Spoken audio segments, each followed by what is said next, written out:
नमस्कार मित्रों, कैसे हो? कैसी चल रही है पढ़ाई?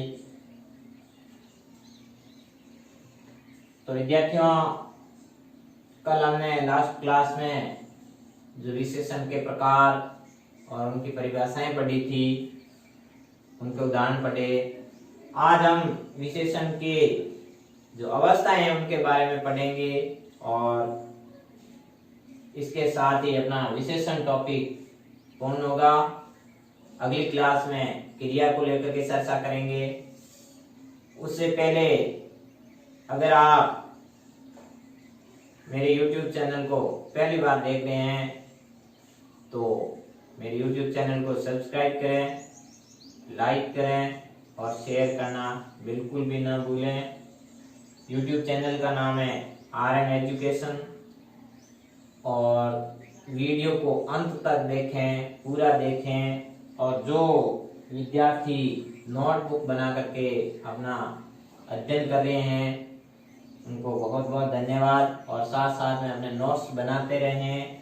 तो आओ शुरू करते हैं विशेषण की अवस्थाएं। देखो विद्यार्थियों, हमने विशेषण के प्रकार पढ़े। आज हम जो विशेषण की अवस्थाएं पढ़ रहे हैं, विशेषण की अवस्थाएं। देखो, या तो प्रश्न विशेषण की अवस्थाओं से पूछा जा सकता है या इनका दूसरा नाम पूछा जा सकता है कि तुलना के आधार पर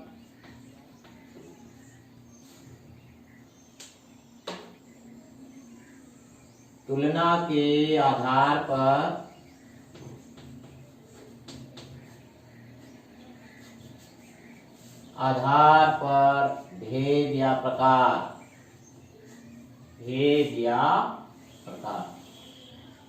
विशेषण की अगर तुलना के आधार पर भेद पूछे तो या विशेषण की अवस्थाएं पूछे तो एक ही बात है विद्यार्थियों, इनकी अवस्थाएं हैं वो मानी गई है 3 अवस्थाएं होती है। कितनी? 3 अवस्थाएं। रटना नहीं है, समझना है सिर्फ। 3 अवस्थाएं विशेषण की अवस्थाएं पूछी जाए तो 3 कौन कौन सी? एक मूल अवस्था,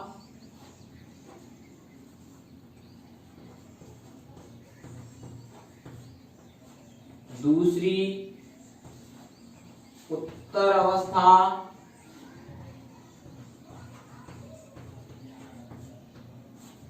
और तीसरी उत्तम अवस्था।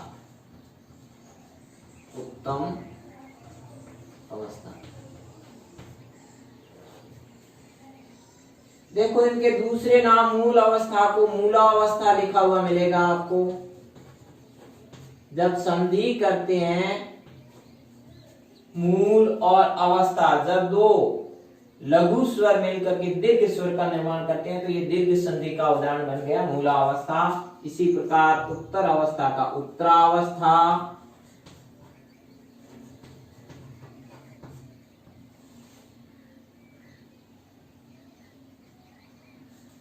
और उत्तम अवस्था का दूसरा नाम आपको उत्तमावस्था मिलेगा। तो विद्यार्थियों, ये तो हो गई 3 मूल अवस्थाएं। इससे ऐसे प्रश्न बनते हैं जो कई बार कंपटीशन में सीधे सीधे पूछे जाते हैं और उनको हम थोड़ी सी गलती की वजह से उसको गलत कर बैठते हैं। तो आप इसके अंत तक देखना, समझना कि कौन से शब्द हैं जो मूल अवस्था में होंगे, उत्तर अवस्था में क्या होंगे और उत्तम अवस्था में क्या होंगे। देखो विद्यार्थियों, जो मूल अवस्था है इसकी परिभाषा में हम लिखेंगे। देखो, मैंने कल भी कहा था रटना बिल्कुल नहीं है, सिर्फ समझना है। देखो, यहां से जो शब्द है उसको देखो आप, मूल, इसका उत्तर और इसका उत्तम। मूल का मतलब जैसा है वैसा। अब जैसा कौन क्या, जैसे किसी के साथ में तुलना नहीं करें। मूल जैसा शब्द है वैसा का वैसा अगर प्रयुक्त हो रहा है, किसी के साथ में तुलना नहीं कर रहे हैं तो वो कौन सी अवस्था होगी? विशेषण की मूल अवस्था। तो इनकी परिभाषाएं शुरू करते हैं, एक एक करके परिभाषाएं लिखेंगे, समझेंगे।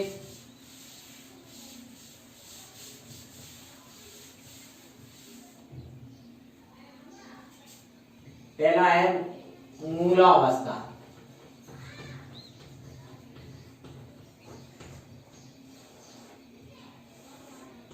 मूलावस्था में है कि किसी के साथ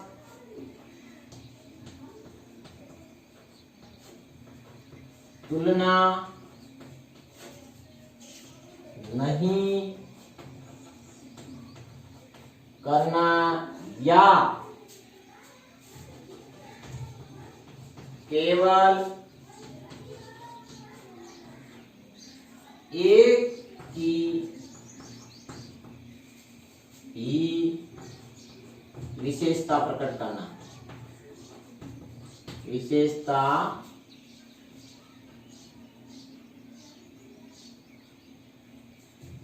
प्रकट करना।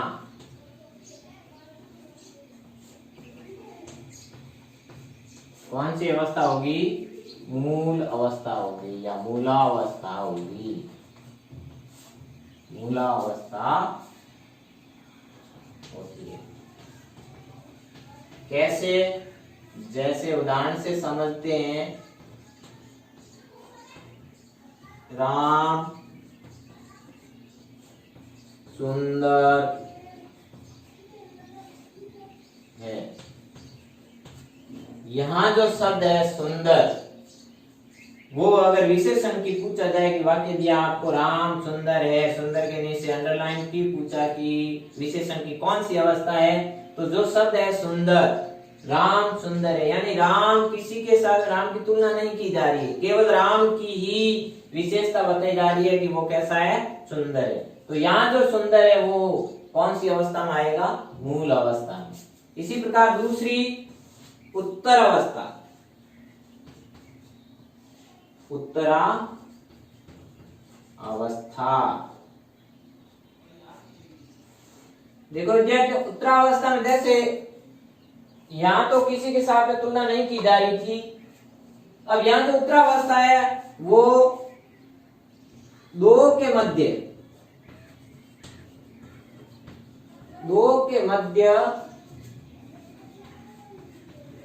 तुलना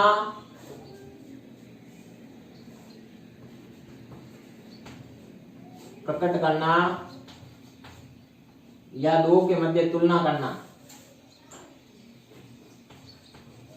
तुलना करने वाले शब्द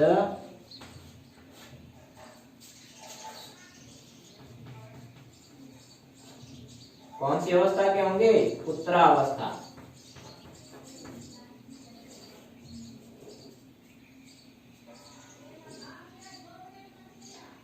दो के मध्य तुलना करने वाले शब्द उत्तरावस्था कहलाएंगे। शब्द उत्तरावस्था कहलाती है।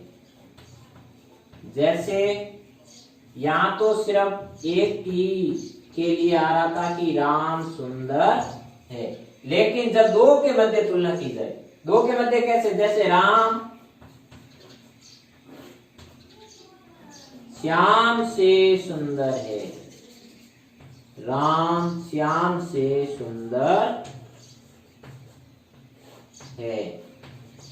अब यहाँ जो सुंदर है, देखो इसमें भी सुंदर है, लेकिन इसमें भी सुंदर है, लेकिन अंतर ये है कि यहाँ तो तुलना की जा रही है कि राम है वो श्याम से सुंदर है। तो यहाँ जो सुंदर शब्द है उसकी अवस्था पूछी जाए तो कौन सी होगी? उत्तरा अवस्था। और तीसरा है अपना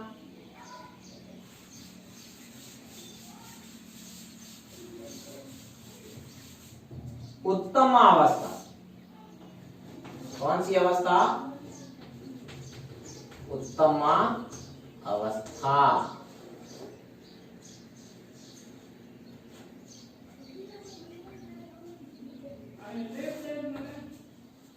देखो उत्तम अवस्था में है कि जब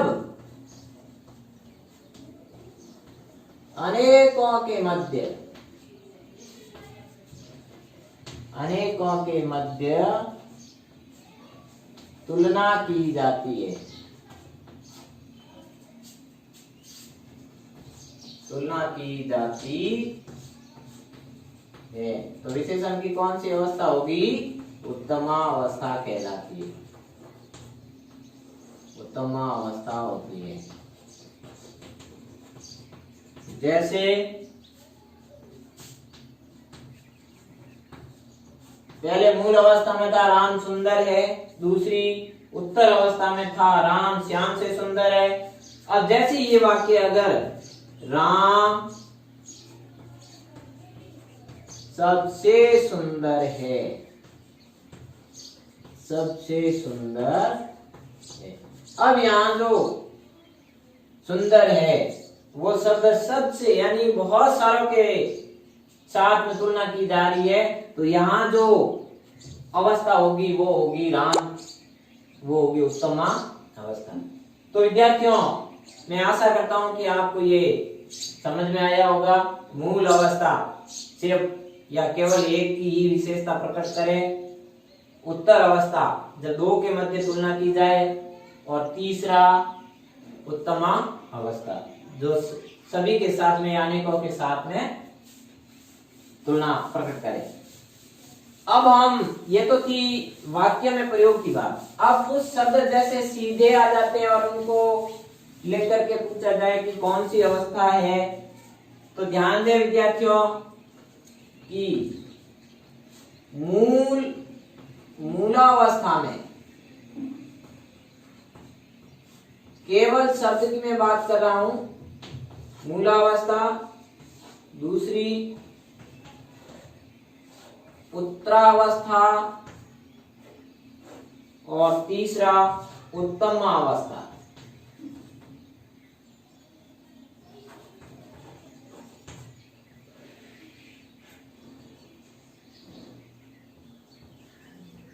तो ध्यान दें विद्यार्थियों कि अगर इनमें से शब्द सीधे दिए हुए आए और उनमें से पूछा जाए कि ये कौन सी अवस्था के हैं, तो सीधा देखना है कि मूल अवस्था का मतलब होता है जैसा है वैसा का वैसा शब्द, कोई प्रत्यय नहीं लगा हुआ हो। जैसे मूल अवस्था में जैसा शब्द है वही का वही होना चाहिए। मूल अवस्था में हो, शब्द मूल अवस्था में हो तो वो क्या होगा, मूलावस्था। जैसे सुंदर शब्द लिखा सुंदर, अपने आप में मूल अवस्था में ये सुंदर है, सुंदर। वाक्य में प्रयोग अलग अलग अवस्थाओं में होता है, लेकिन अगर सीधा शब्द पूछा जाए तो सुंदर का सुंदर है। इसी प्रकार उत्तर अवस्था में तो ध्यान दें यहाँ पर जो होगा उसमें प्रत्यय लगा हुआ होगा, वो कौन सा होगा, तरफ प्रत्यय लगा हुआ होगा। तरफ प्रत्यय लगा हो, तो अगर तरफ प्रत्यय लगा हुआ हो तो कौन सी अवस्था होगी, उत्तरावस्था। जैसे सुंदर तरफ प्रत्यय लगाएंगे तो बन जाएगा सुंदर तर, सुंदर तर। इसी प्रकार उत्तम अवस्था में, उत्तम अवस्था में होगा कि इसमें तरफ प्रत्यय था, इसमें अगर तमप प्रत्यय लगा हुआ हो, कौन सा प्रत्यय, तमप प्रत्यय।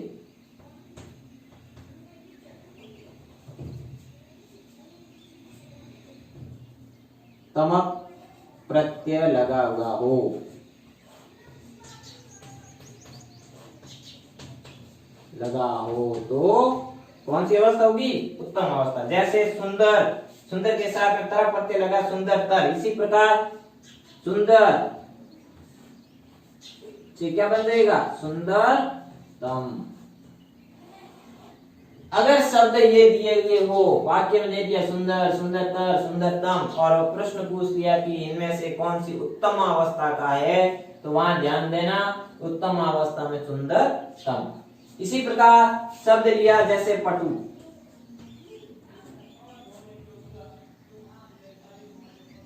इसमें क्या बन जाएगा, पटु तर। इसमें क्या बन जाएगा, पटु तम। अब ध्यान देना कि तम और तरफ प्रत्यय लगे हुए हो, उत्तम अवस्था के हैं या उत्तर अवस्था के हैं, यहां कंफ्यूज हो जाते हैं। तो यहां भी कंफ्यूज होने की बिल्कुल भी चिंता न करें। देखो तर, र आ गया तो देखो उत्तर, ये तर, ये तर। इसी प्रकार देखो इसमें म, ये म, त म, ये त म।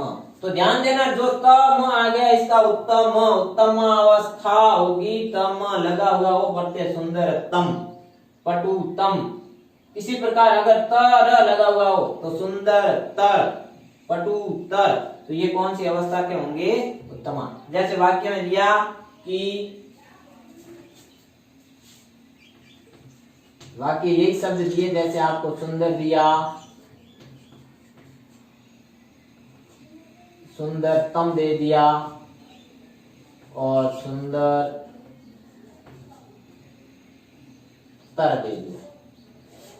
ये तीन आपको दिए और इनमें से पूछा कि कौन सा उत्तम अवस्था का उदाहरण है।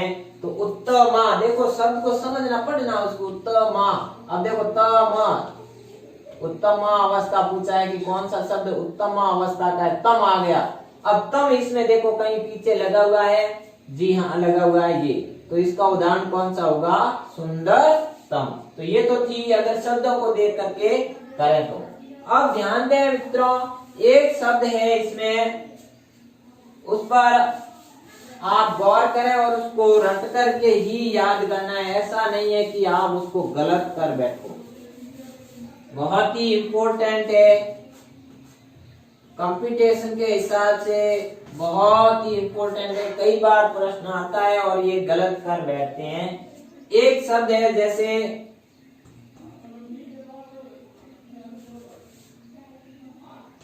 शब्द दिया ताजमहल,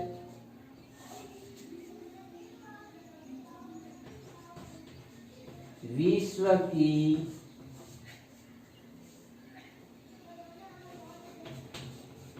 श्रेष्ठतम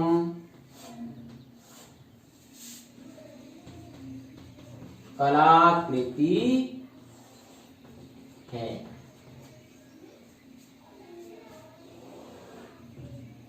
अब आपको प्रश्न ये दिया जाएगा, पूछा जाएगा कि जो शब्द शुद्ध और अशुद्ध के आते हैं उनमें पूछा जाता है। हम देखते हैं कि ताजमहल विश्व की श्रेष्ठतम। अब यहाँ हमने देख लिया कि तम लगा हुआ है, इसका मतलब ये कौन सी हो गई? उत्तमावस्था। लेकिन यहाँ हम गलती कर बैठते हैं। क्या गलती कर बैठते हैं? कि जो शब्द हमारे एक तरफ और एक तमप जो चलते हैं संस्कृत, एक तरफ और एक तमप, तो ध्यान दें इनके साथ साथ में संस्कृत के दूसरे प्रत्यय और समान अर्थ के चलते हैं। देखो तरफ है, तरफ का चलता है ये चुन, और तमप का चलता है